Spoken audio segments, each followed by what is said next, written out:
Hello friend, today we shall discuss the rest part of Siachen, the wild roses. When a soldier get a call to join the glacier camp, he baths and saves knowing that he will not be in a condition to do so. जब भी soldier को छुट्टी पर रहते हैं soldier है ना जवान, और उनको जब फिर पुनः बुलाया जाता है ड्यूटी ज्वाइन करने के लिए, तो उस समय वो क्या करते हैं, पहले वो नहा लेते हैं, अपना दाढ़ी बना लेते हैं, ये सारा काम वो पहले ही कर लेते हैं। इसलिए क्योंकि उनको पता होता है कि जब हम ड्यूटी पर जाएंगे तो इन सारी चीज़ों को हम नहा पाएंगे कि नहीं नहा पाएंगे, दाढ़ी फिर बना पाएंगे कि नहीं, कितनों दिनों तक हम नहीं बना पाएंगे, है ना, उस ठंड में। इसलिए वो सारा काम को क्या करते हैं, पहले ही वो घर से ही वो करके ड्यूटी पर जाते हैं। So for the next 3 month, कितने महीने के लिए, 3 महीने के लिए। जब वो एक बार जाते हैं ड्यूटी पर तो 3 महीना तक उनका क्या होता है, पोस्टिंग होता है। फिर 3 महीने के बाद वो फिर अलग जगह पर वो फिर उनका पोस्टिंग हो जाता हुआ, है ना। तो 3 महीने तक जब ड्यूटी पर वो जाते हैं 3 महीने के लिए, तो उसके पहले वो सारा काम ये सब अपना कर लेते हैं, दाढ़ी वगैरह बनाना, बाल काटना, बाल कटवाना, ये सब सारा काम वो पहले निपटा लेते हैं। Many rides long letter home being uncertain when they may be able to so next. और क्या बोल रहा है कि उनको ये भी निश्चित नहीं होता कि कितने दिनों के बाद मेरा पत्र जो है मतलब घर, मतलब हम पत्र लिख पाएंगे कि नहीं लिख पाएंगे, कितनों दिनों तक हम मतलब पत्र लिख, मतलब घर तक, मतलब यहाँ पर कहने का मतलब है कि कितनों दिनों तक इनका हाल समाचार घर तक पहुँचेगा कि नहीं पहुँचेगा, इस चीज़ का भी कोई निश्चित नहीं होता है। Then they pack their rucksack with warm cloth. और ये क्या करते हैं, अपना गर्म कपड़ा पैक कर लेते हैं। ए स्लीपिंग बैग, सोने वाला जो इनका बैग होता है थैला, उसको भी पैक कर लेते हैं। फोटोग्राफ्स, कुछ यादगार के लिए कुछ फ़ोटो भी अपना साथ ले लेते हैं। Toiletry and all important kerosene stove. और वो क्या करते हैं, जो केरोसिन स्टोव होते हैं, केरोसिन स्टोव देखा है ना, केरोसिन स्टोव क्या होता है, जिसमें केरोसिन भर करके जो जलाया जाता है, खाना वगैरह पकाता है ना, देखा वो छोटा टाइप का आता है ना।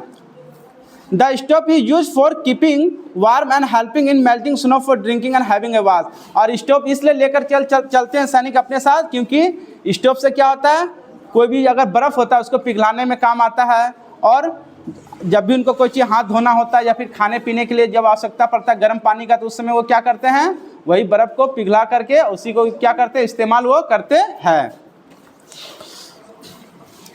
ऑन 3 फरवरी 2016, क्या बोल रहा है, 3 फरवरी 2016 में an eventually hit an Indian military base in northern Siachen glacier region. क्या बोल रहा है, एक बार हिमस्खलन हो गया। हिमस्खलन मतलब जो बर्फ़ का जो था, बर्फ़ का जो पहाड़ था वो क्या हो गया एक बार, मतलब पूरा हिमस्खलन मतलब क्या, पूरा धंस जाना, है ना, वो धंस गया। जिसके कारण क्या हुआ, मिलिट्री बेस इन नॉर्थ सियाचिन ग्लेशियर में ये घटना घटा था। Trapping 10 soldiers under deep snow. और क्या हुआ, हिमस्खलन होने के कारण 10 जो जवान थे वो क्या हो गए, उसके अंदर मतलब चले गए, किसके अंदर, मतलब बर्फ ऊपर, और उसके अंदर वो दब गए। लैंसी नेक हिमंत थप्पा कोड़ाप an Indian soldier with the Madras regiment of Indian army survive the messy eventually. क्या बोल रहा है, यहाँ पर एक नाम दिया, हिमंत थप्पा कोड़ाप जो थे वो अपने यहाँ पर क्या बोल रहा है, Indian soldier with Madras regiment in Indian army, उसके अपने वो रेजिमेंट के साथ थे, और वो क्या हो गए, उस समय वो बच गए, ठीक है, वो जीवित रह गए। He was found during post disaster eventually rescue operation by the Indian Army। और कैसे बचे, वहाँ पर ऑपरेशन भी चलाया गया, रेस्क्यू मतलब बचाव ऑपरेशन चलाया गया। 6 days आफ्टर द डिजास्टर, क्या बोल रहा है, जिस दिन ये घटना घटा था उसके 6 दिन के बाद। He was rescued from 35 feet beneath the snow in -45 degrees temperature. क्या बोल रहा है, इनको कितने अंदर से निकाला गया, बर्फ़ के कितने अंदर ये दब गए थे, 35 डिग्री, मतलब 35 फीट नीचे, मतलब वो बर्फ़ के नीचे वो दब गए थे। और कितना डिग्री वहाँ सेल्सियस था टेम्परेचर उस समय, -45 डिग्री सेल्सियस उस समय का रिकॉर्ड किया गया था। 9 other personal at the post died in the incident. और क्या बोल रहा है, और जो थे 9, एक तो बच गया, और जो 9 थे वो क्या हो गए, वहीं पर अपना दम तोड़ दिए, वो वहीं पर उनका देहांत हो गया।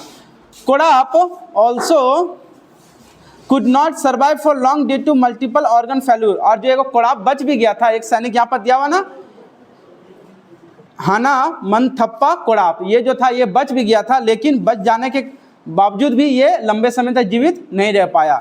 ये भी यहाँ पर लिखा हुआ है कि कोड़ाप जो है वो भी लंबे समय तक जीवित नहीं रह पाया। किस कारण से, उनका जो भी शरीर का अंग था वो काम करना बंद कर दिया था, है ना, पैर हाथ जो भी है वो सब पैरालाइसिस हो गया, मतलब जिसको बोल सकता है, जिसको लकवा बोलता है ना, एक तरह से ब्लड जाना उस पार्ट में क्या हो जाता है, नस में जाना बंद हो जाता, क्लॉट कर जाता है ना, वही समस्या इसके साथ भी हुआ था।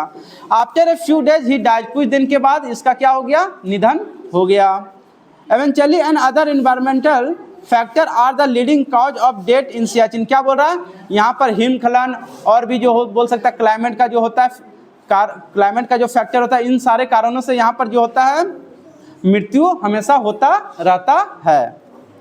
Over 870 soldier have lost their lives in the recent past due to climatic condition and environmental factor. क्या बोल रहा है, अभी तक 870 जो जवान है वो यहाँ पर क्या हो चुके हैं, एनवायरमेंटल फैक्टर बोलो या फिर कोई और भी फैक्टर जिसके कारण से यहाँ पर जवान क्या हो चुके हैं, मर चुके हैं अब तक।